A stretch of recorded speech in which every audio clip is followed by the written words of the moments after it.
Locals call it the desert, a place where punishing winds whip open farmland. Yeah, man. It just keeps coming, doesn't it? It's the kind of place Craig Poff dreams about. Thousands of acres near an electricity transmission line where the wind blows and blows and blows. I needed a new roof on my barn because the wind blew it off. Those are the sorts of things we love to hear. If we don't harness it, it's a waste. For now, test towers collect data like wind speed and direction. This will determine whether Iberdrola Renewables, who claims to be the world's leading provider for wind power, will plant turbines here along the Pasquotank-Perquimans line. Was this on your radar screen at all?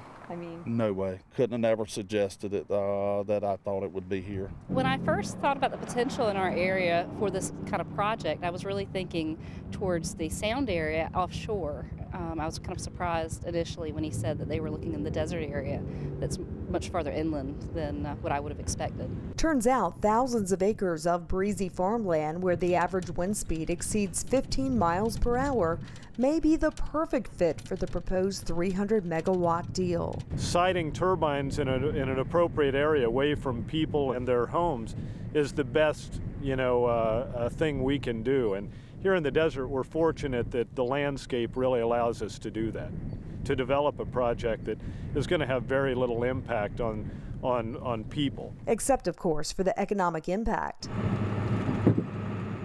Iberdrola expects to pay over $600 million for road improvements and turbine construction costs.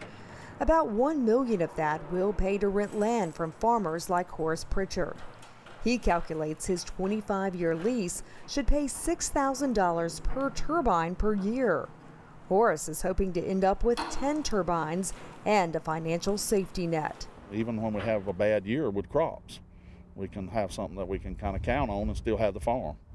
Farmers will lose just a small percentage of acreage to the massive structures, about 2%. They can still farm the rest of the land.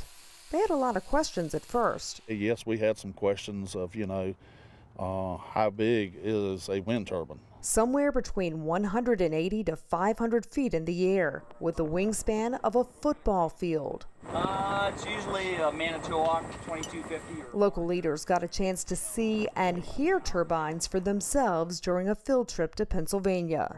Well, the sound of the helicopter overhead is actually louder than what a wind turbine sounds like when you're standing directly under them. Yeah, did that surprise you?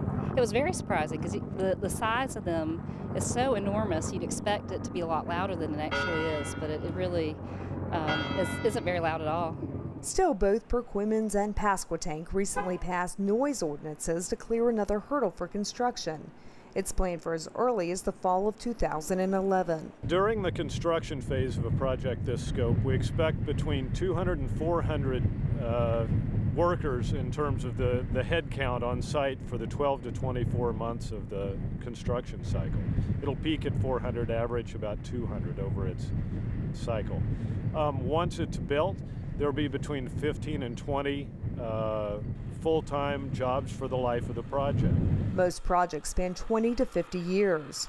During that time, Iberdrola Renewables will pay property taxes with no water or sewer investment required from the local community. A project of this that we're hoping to do here at 300 megawatts would produce enough energy for 55 to 70,000 North Carolina homes.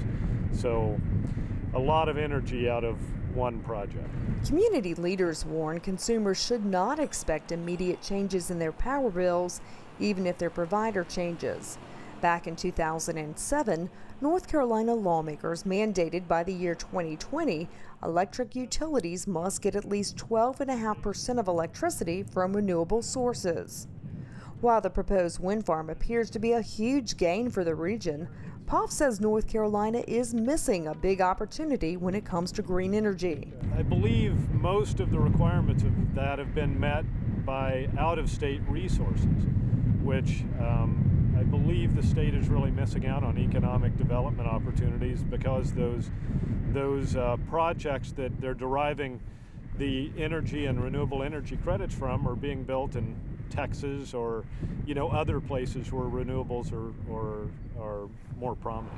Economic developer Wayne Harris hopes the Desert Wind Power Project will generate more interest in the region and lure other green energy companies to come here too. The PR value is incredible. I mean, we are going to be the first utility scale wind project in North Carolina, so that's huge. Everybody's competing for jobs, and anything that we can land that will help the area, then I think it's a plus.